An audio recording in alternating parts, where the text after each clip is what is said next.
Hey everyone, it's Anna here. As I promised, today I'm starting my new video series, Career in High Gear, and I'll be talking about the different ways and practical tips for you to be able to stand out in your job search. So if you're watching this video, I know that you already understand that to achieve differently, you need to act differently. So if you want to see the results that hundreds of other job applicants are not seeing, or if you want to be making progress in your job search that your competing applicants are not making, well, you gotta do something that they are not doing, right?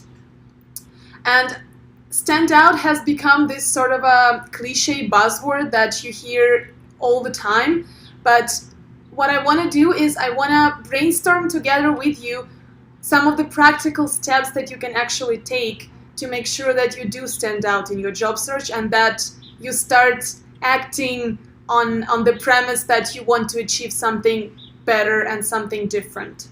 If you wanted to stand out, you could do it in different areas of your job search or different elements. So if we look at your job search, there are mainly 4 key dimensions that you can explore for you to be able to stand out. And hopefully you can start maybe doing something to stand out in at least one of them, but eventually I'm hoping that you'll be able to stand out in all 4. So the first one is who you're targeting. Who is your target audience? The second is what are you communicating and what are you presenting them with? Third is how you're presenting them with that. So what means do you use to get that message across to your target audience? And last but not least, when you are delivering your message, or more importantly, when your target audience receives that message. Today, I'd like to talk about the first part of your job search, so the who is your target audience element. The first way how you could stand out in your job search is by choosing an audience that the majority of your competition is not targeting.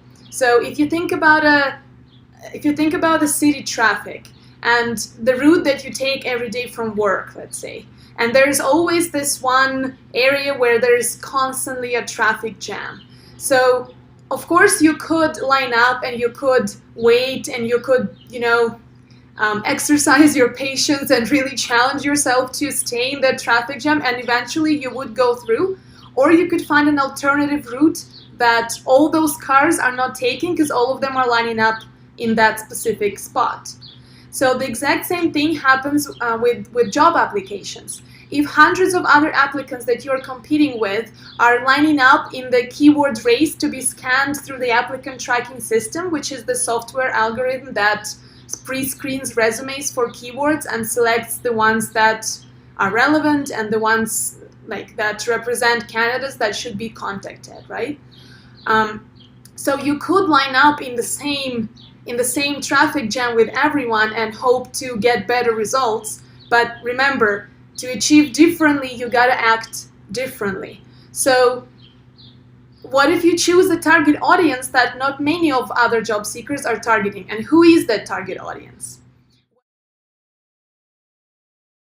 Well, your actual target audience is not the applicant tracking system, and it's not even the HR department of your company.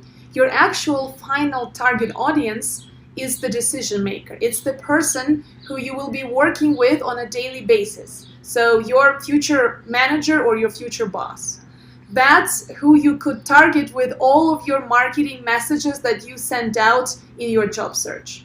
If you do that, you'll realize that if you want to establish direct contact with a hiring manager or with a decision maker, you'll be surrounded by very, very little competition because everyone else is lining up in that traffic jam through the applicant tracking system.